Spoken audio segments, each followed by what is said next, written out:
कदें भी तकलीफ अचे परेशानी अचे परेशानी ऐं तकलीफ जे वक्त में जेके सोने हुसैन रज़ी अल्लाह अन्हु जा सच्चा आशिक हो उहे सोने हुसैन रज़ी अल्लाह अन्हु जे सबक के भी याद रखो। 76 सालन जी उम्र अल्लाह सही उनके पंहिंजे नाने नबीअ जो इल्म पे नसीब कियो आ। असांजी इन उम्र जा ॿार गार सिखंदा आहिनि ॿियूं अवारा ॻाल्हियूं सिखंदा आहिनि। हिननि बचड़नि जी ज़िंदगी ॾे नज़र कर हिननि बचड़नि जी ज़िंदगी मां इन उम्र में ही उम्मत जे लाइ वॾा सबक मिलिया अथव। नंढे ते मुसीबत अचे वॾे ते मुसीबत अचे अमीर ते मुसीबत अचे गरीब ते मुसीबत अचे अल्लाहु अकबर पोड़े ते मुसीबत अचे जवान ते मुसीबत अचे बीमार ते मुसीबत अचे तंदुरुस्त ते मुसीबत अचे जॾहिं तकलीफ़ अचे त ही लफ़्ज़ पढ़े इन्ना लिल्लाहि व इन्ना इलैहि राजिऊन। असां भी रब जाऊं अल्लाह जे तरफ़ ही असां मोटाया वेंदासीं। काॾे वेंदासीं साईं? तकलीफ़ रब ॾिनी आ उन रब जे तरफ़ मनसूब करणी आ। वो अल्लाह ही तकलीफ़ूं ठारण वारो आ। वो रब तव्हां असांखे रस्तो ॾेई रहियो आ। अल्लाहु अकबर को ॻोठ जो माण्हू ॻाल्हाए उन जी ॻाल्हि एॾी वॾी ताक़त वारी न अथव। को तव्हांजो वॾेरो ॻाल्हाए SP ॻाल्हाए या वज़ीर आला ॻाल्हाए वज़ीर आज़म ॻाल्हाए उन जी ॻाल्हि एतिरी ताक़त वारी हैसियत वारी न अथव। अल्लाह जे कलाम जो हिकु हिकु लफ़्ज़ वॾी हैसियत वारो अथव। ही रब जो कलाम अथव। हाज़ा किताबुना यंतिकु अलैकुम बिल हक़। ही रब तो फरमाया असांजो किताब आ हक़ ऐं सच जूं ॻाल्हियूं करण वारो अथव। फरमाई वतम्मत कलिमतु रब्बिक सिद्कन व अदला। रब तो फरमाए मां अल्लाह जी ॻाल्हियुनि खां वधीक कंहिंजी ॻाल्हि सच्ची थी सघे थी कंहिंजी ॻाल्हि अदल ऐं इंसाफ़ वारी थी सघे थी। फरमाए वमन अस्दक़ु मिनल्लाहि क़ीला। रब तो फरमाए मां खुदा जी ॻाल्हि खां वधीक कंहिंजी ॻाल्हि सच्ची आ। वमन अस्दक़ु मिनल्लाहि हदीसा। रब तो फरमाए मां खुदा जे कलाम खां वधीक केरु सच्चो थी सघे थो पियो। वतसिमू बिहब्लिल्लाहि जमीआ। दुनिया आखिरत जी भलाई जे चाहियो था मुहर्रम जे महीने में फुल पोटा बिरादरी जे प्रोग्राम में अचण वारो अल्लाह साईं दोस्तन जी खैरात भी कबूल फरमाए। रब साईं उन दोस्तन जो खैर कबूल करे जिन प्रोग्राम कयो आ। अल्लाहु अकबर मां ॻाल्हि कई रब साईं तू असांजे लाइ मिठड़ो क़ुरान मजीद हिदायत जो रस्तो बनाए ॾिनो आ। रब फरमाए तो जे आखिरत ऐं दुनिया जी भलाई ऐं कामयाबी चाहियो था वतसिमू बिहब्लिल्लाहि जमीआ। पोइ हिन क़ुरान के मज़बूती सां वठो हिन रब जे मिठड़े क़ुरान मजीद सां ताल्लुक़ रखो। ही उहो क़ुरान मजीद अथव जेको अम्मा फातिमा रज़ी अल्लाह अन्हा चक्की हलाईंदे पढ़ंदी हुई। ही उहो क़ुरान मजीद अथव जेको अम्मा फातिमा रज़ी अल्लाह अन्हा बचड़न के लोली ॾींदे पढ़ियो। ही उहो क़ुरान मजीद अथव अम्मा फातिमा रज़ी अल्लाह अन्हा मुंहिंजा साईं अब्दुल गफूर कासमी रहमतुल्लाह अलैह ॿुधाईंदा अम्मा फातिमा रज़ी अल्लाह अन्हा अटो गोईंदे जॾहिं बस कंदी 1.5 सीपारो क़ुरान जो दौर करे वेंदी हुई। असां सर रहंदा अहल बैत जा आशिक़ थे पर क़ुरान जे वेझो ई न आहियूं। अल्लाह से फरमाए तो वमन अरदन जिक्री फ़इन्न लहू मईशतन ज़न्का। रब तो फरमाए जेको मुझे कुरान का दीन का परे रहंदो फ़इन्न लहू मईशतन ज़न्का, उन जी मईशत तंग बणजी वेंदी। अज परेशानियों ही परेशानियों आने। अहल बैत इज़ाम जा सबक असांखे यादि न आहिनि, उन्हनि जे सबकनि जे तरफ़ असांखे गौर न आहे। अल्लाहु अकबर। रब जे कुरान मां उन्हनि सबक हासिल किया अथव। आख़िरी वक़्त में भी मुंहिंजे सोने हुसैन रब जो सजदो न छॾियो आहे, ख़ुदा जो कुरान न छॾियो आहे। तूं असांखे आख़िरी वक़्त में भी सबक ॾींदो वियो आहे।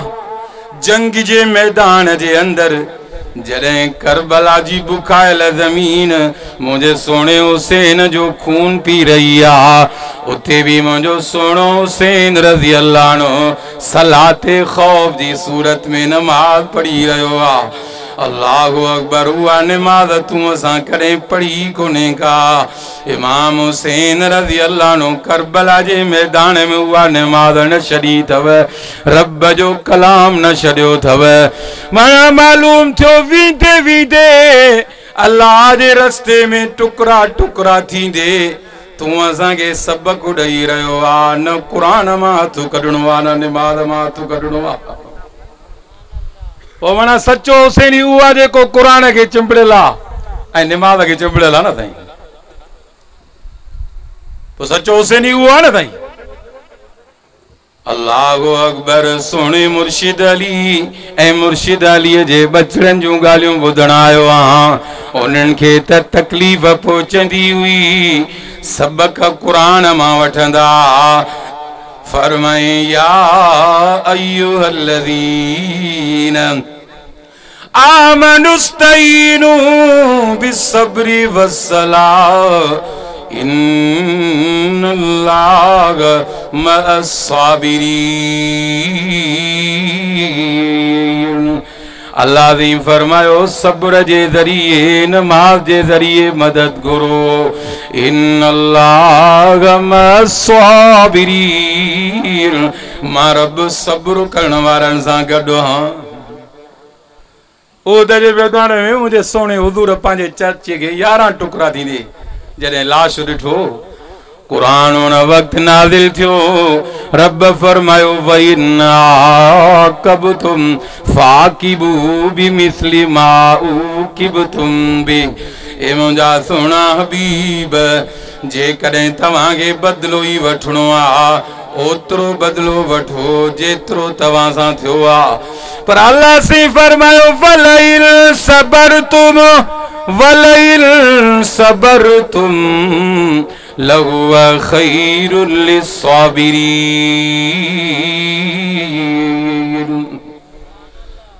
सुभान अल्लाह त लगे तो हिते मुआगी आहे। रब तो फरमाए ए मुंहिंजा सोना नबी, जेकॾहिं तव्हीं बदिले वठण जे बजाए सब्र कंदो, सब्र मां रब खे वधीक पसंदि आहे। अल्लाह के सब्र पसंद अथव।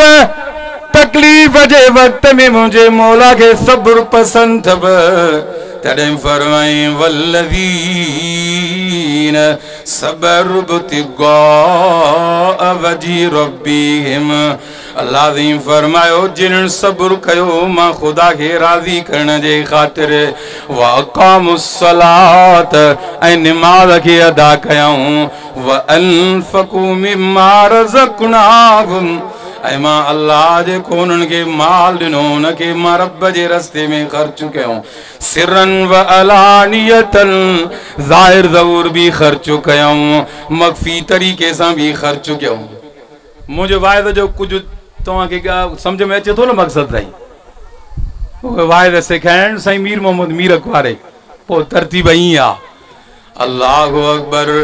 ऐं रब जे कलाम ऐं ख़ुदा जे नाले सां ई दिलि खे सुकून ईंदो अथव। अल्लज़ीना आमनू व तत्मइन्नु क़ुलूबुहुम बिज़िक्रिल्लाह। अला बिज़िक्रिल्लाहि तत्मइन्नुल कुलूब।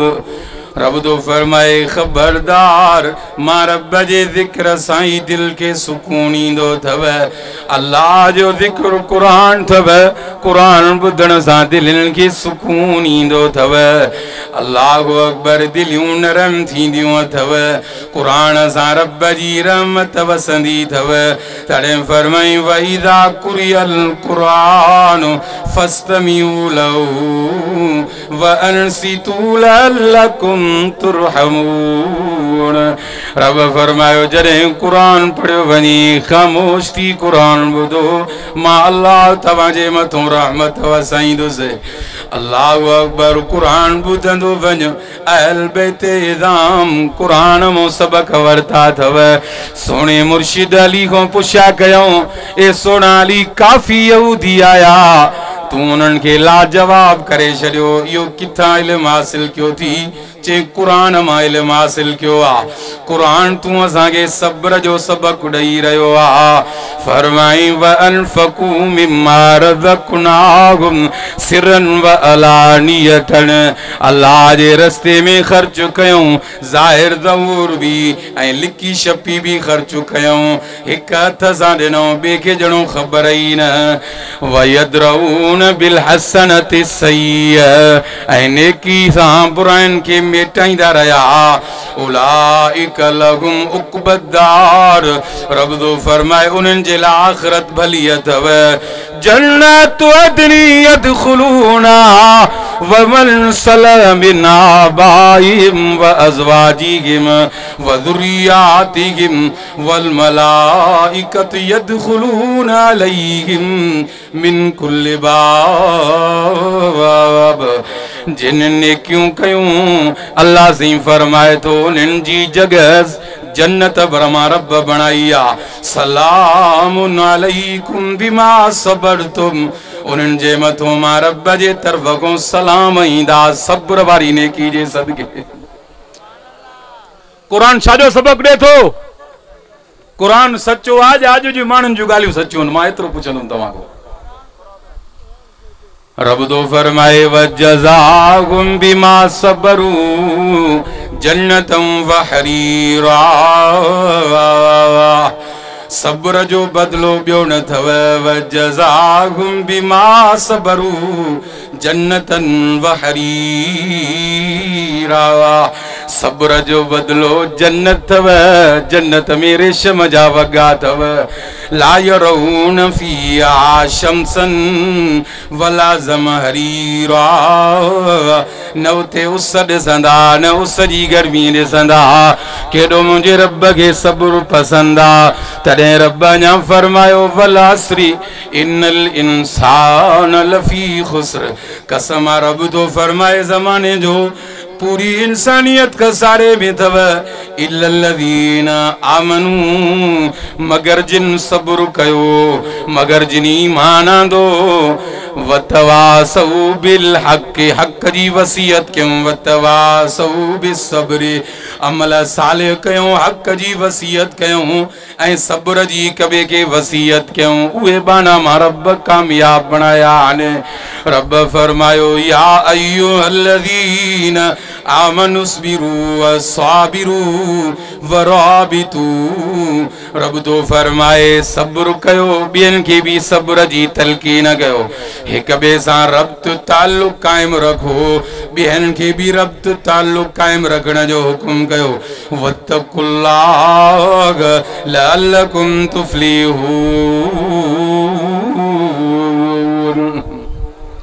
मां अल्लाह जो खौफ रखो, यकीनन तव्हां कामयाब थी वेंदव। वाह सोना मुर्शिद अली, तुझे सब्र के सलाम आ। अॼु हिकु वक़्तु कंहिंखे मानी न मिले, जज़ब फज़ब कंदो, परेशानी में अलाए शामो छा चवंदो। हाणे बरसातूं मुसलसिल हलियूं, किंचो त अल्लाह ठहे ई कोन थो पियो, किंचो त रिली टंगे छॾी अथई, लाहे ई कोन थो पियो। मुंहिंजे सोणे नबी सल्लल्लाहु अलैहि वसल्लम जे बचड़नि जे घर में फाको आहे। अल्लाहु अकबर, काफ़ी ॾींहं गुज़री विया आहिनि, घर में गब्बो खाइण जे लाइ न आहे। अहल बैत इज़ाम जे घर में कुछ नाहे केड़ी तकलीफ़ जो मामलो आ। अल्लाहु अकबर मुझे सुने नबी के केड़ा प्यारा आहिनि अहल बैत ऐं अहल बैत मां सब को वधीक हुज़ूर के खैर प्यारो आ। सोने नबी को साहबी पुछो अय्यु अहल बैत का हब्बु इलैक ए सोना नबी तो के अहल बैत मां सब को वधीक प्यारे में प्यारो केरा। फ़क़ाल अल हसन वल हुसैन मुझे सोने नबी फरमायो हसन हुसैन मां मोहम्मद के प्यारा तव एडा मुझे नबी के प्यारा। तवज्जो क्यों साईं साईं हाजी साहब भी थी सके तो जल्दी अची वने साईं मुझो शाह साहब भी अची वने बुजुर्ग हस्तियतूं पोते आहिनि मां जड़ो नाचीज़ तव्हां सां मुखातबा। अल्लाहु अकबर कीमती बयान ऐं नातो हमद जी ॻाल्हि पोइ थी आ। अल्लाहु अकबर इन्हनि जूं ज़ियारतूं बुज़ुर्गनि जूं कयो। अल्लाह तबारक व तआला तव्हां सां जी हाज़िरी क़बूल फरमाए आमीन चओ। असांजी त हिक अख साहबा अथव ॿी अख अहल बैत अथव। मां मुख़्तसर ॻाल्हियूं तोखे चङी तरह सबक करे सम्झाईंदो वेंदुसि। अहल बैत मुंहिंजे सुहिणे नबी खे सभ खां वधीक प्यारा आहिनि।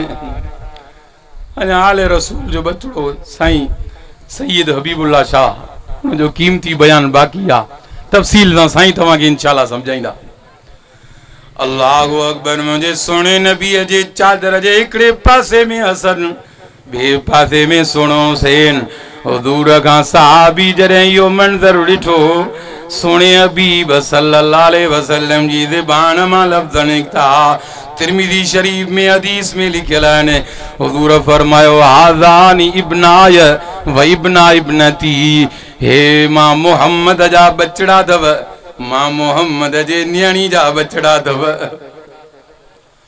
सब न्याणियों मुझे हबीब के प्यारियों पर सभिनी का वधीक अम्मा फातिमा रज़ी अल्लाह अन्हा हुज़ूर के प्यारी आ। पाण फरमाईंदा फातिमतु बिज़तुम मिन्नी फातिमा मां मोहम्मद जे जिस्म जो टुकड़ो तव मन अज़ाहा फ़क़द अज़ानी जे मुंहिंजी फातिमा न्याणी के तकलीफ़ ॾिनी उन मां मोहम्मद के तकलीफ़ ॾिनी। उन जा बचड़ा मुंहिंजे सुहिणे नबी के एॾा प्यारा जो सुहिणे नबी फरमायो साहबी तो फरमाए हुज़ूर जन ही लफ्ज़ चया अल्लाहुम्मा इन्नी उहिब्बुहुमा फ़हिब्बहुमा ए मुंहिंजा अल्लाह मां मोहम्मद के ॾाढा प्यारा आहिनि रब तूं भी इन्हनि खे प्यारो रखो फ़हिब्ब मन युहिब्बुहुमा ए मुंहिंजा अल्लाह ज़मीन ते जेको इन्हनि खे प्यारो रखे रब तूं उन्हनि प्यारे रखंदड़नि खे भी प्यारो रखजा। पोइ तव्हां साम्हूं केरु आहे जेको सोणे हसन हुसैन सां प्यार न कंदो ॿुधायो यार। माण्हू ग़लति था ॻाल्हियूं हिक ॿिए खे ॿुधाइनि या आले रसूल जी तारीफ़ न कंदा आहिनि। वक़्तु हुजे त राति गुज़री वञे मां आल बैत जी तारीफ़ कंदो रहां खुटंदी कोन। अल्लाहु अकबर मुख़्तसर ॻाल्हि कयां पियो। हज़रत इब्न उमर रज़ी अल्लाह अन्हुमा ही चवनि था त सहाबा जी अहल बैत सां मोहब्बत न हुई हिकिड़ी हितों वारनि माण्हुनि जी ॻाल्हि आहे ॿी क़ुरान जी सुहिणे नबीअ जे फ़रमान जी ॻाल्हि आहे। अल्लाहु अकबर ॿी अहादीस मुबारका जे अंदरि जेके ॻाल्हियूं आहिनि उहे सुहिणे साहिबिन जे ज़बान अतर जूं ॻाल्हियूं ॿुध सुहिणे हबीब जूं ॻाल्हियूं ॿुध। हज़रत इब्न उमर रज़ी अल्लाह अन्हुमा खां हिकिड़ो शख़्स मसइलो पुछण आयो। ही भी तिरमिज़ी शरीफ में हदीस लिखियल अथव इन रजुलन मिन अहलिल इराक़ साल इब्न उमर अन दमिल बऊद। इब्न उमर रज़ी अल्लाह अन्हुमा खां पुछण लॻो चई जे कॾहिं मक्खी जी रत लॻी वञे कपड़नि खे उनजे मुतालिक छा हुकुम फरमायो था। हज़रत इब्न उमर रज़ी अल्लाह अन्हुमा जवाब त न ॾिनो। अल्लाहु अकबर ॾुख में भरिजी वियो। अल ऐलान सभिनी माण्हुनि खे सॾे करे चवण लॻो उन्ज़ुरू इला हाज़र रजुल उन्ज़ुरू इला हाज़र रजुल यसलु अन दमिल बऊद। इन माण्हू खे त ॾिसो ही पुछा थो करे मक्खी जे कॾहिं कपड़े ते मरी वञे उन कपड़े जो हुकुम छा आहे। वक़्त कतलू इब्न रसूलिल्लाह सल्लल्लाहु अलैहि वसल्लम हिन ज़ालिमन मुझे नबी जे बचड़े के शहीद कयो। हिन ज़ालिमन मुझे नबी जे बचड़े के शहीद कयो। अल्लाहु अकबर। सोने नबी जे प्यारे बचड़े जो खून वहायूं। अल्लाहु अकबर। करबला जो मैदान रत में रंगीन कयो। ज़ालिमन के वो खून वहाइण याद ना है। वरी मक्खी जे खून जो मसलो पुछण आन। केडा वडा इराक वारा ज़ालिमन। तू इते समझो हजरत उमर साईं जे पुट जी सोने हुसैन सा मोहब्बत हुई कि न हुई। हजरत इब्न उमर रज़ी अल्लाह अन्हु मा फरमायो फ़क़ाल नबी सल्लल्लाहु अलैहि वसल्लम रैहानत आय मिन दुनिया अल हसन वल हुसैन। रब साईं मूंखे हसन ऐं हुसैन खुशबू बनाए ॾिना अथव। अल्लाहु अकबर। केॾा हुज़ूर खे प्यारा आहिनि। खुतबो पिया जिन मुझे सोनो नबी सल्लल्लाहु अलैहि वसल्लम जुम्मे जो खुतबो यख्तुबो ना साहबी चे दो हुज़ूर जन खुतबो शुरू कयो। फयमशियान वयसुरान ही बई बचड़ा अचन पिया। वालैहिमा सौबानी अहमरान बिनन के गाढ़ा कपड़ा पातला। फयमशियान वयसुरान बई हर हलन पिया हर थाबिड़ जी किरण पिया नंढड़ा हुआ। फलम सोने नबी सल्लल्लाहु अलैहि वसल्लम जन को बर्दाश्त न थी सकियो। मुझे सोने नबी खुतबो अद में छॾियो आ। सोने नबी बिन्हिनि बचड़नि खे वरितो। अल्लाहु अकबर। हिकिड़े खे सॼे पासे ॾों ॿिए खे खॿे पासे ॾों बीहारियऊं। अल्लाहु अकबर। फरमाइण लॻा इन्नमा अम्वालुकुम व औलादुकुम फितना। रब सच चयो आ माल ऐं औलाद में तमाम वॾी रब आज़माइश रखी आ। हुज़ूर जन फरमायो मां खुतबो पढ़ा पियो रब जी तारीफ़ कयां पियो पर ॿई बचड़ा किरन पिया उथन पिया। मां मोहम्मद को बर्दाश्त न थी सघी पियो। मां अल्लाह जी तारीफ़ अध में छॾी बचड़नि खे खणी आयो आहियां। हुज़ूर साईं जन उस बर्दाश्त न कंदा हा पोइ तूं ॿुधाए तीर बर्दाश्त कंदा तलवारूं बर्दाश्त कंदा। अल्लाह ने सभिनी के सोने हुसैन जो सच्चो आशिक बनाए आमीन जो। कुरान जो सच्चो इश्क सोने हुसैन वट। नमाज़ सा मोहब्बत सोने हुसैन वट। अल्लाह ने तू असा के सच्चो अल बैत जो आशिक बनाए सभई आमीन जो। ॾिसो तकलीफ़ आई फाके जो मरहलो आ। बुख थियन अम्मा फातिमा रज़ी अल्लाह अन्हा बुख जे करे बेहोश थी मुसल्ले ते किरी पई। हज़रत सोनो मुर्शिद अली हसनैन जो अब्बो अली अम्मा फातिमा रज़ी अल्लाह अन्हा जो शोहर अली सोने नबी जो सौट अली फातिह खैबर अली शेरे बबर अली। सोनो मुर्शिद अली कहीं भी दर के न वरतो आयो आ। सोनो मुर्शिद अली रब जे दर ते। माना तकलीफ़ अचे त काॾे अचजे साईं। लहू दावतुल हक। कुरान तो समझाए कंहिंखे सॾिजे अल्लाह के सॾिजे। अल्लाह अकबर। साईं ऐसा वजन अचनि पिया। तवज्जो कि मां ॻाल्हि ख़त्म कयां। उदूनी अस्तजिब लकुम सॾण तूं असांजो कम जवाब ॾियणो रब जी ज़ात जो कम आ। सोनो मुर्शिद अली रब जे दर ते आयो आ। या अय्युहन्नास अंतुमुल फुकराउ इलल्लाहि वल्लाहु हुवल गनियुल हमीद। तवां सां सभई फ़कीर आहियूं बेनियाज़ सारायल ज़ात हिक रब जी अथव उहो ई पूरी मखलूक खे रोज़ी ॾींदड़ आहे। बरसाति वधी अॻोड़े साईं आज छा हिन ॻाल्हि अॻोड़े निकिती चयूं त माण्हू ॾिस चवनि पिया अल्लाह साईं केॾो ई मुसीबत जो मामिलो कयो पर वरी रेट अहिड़ा चरी आया आहिनि त कंहिं चयो त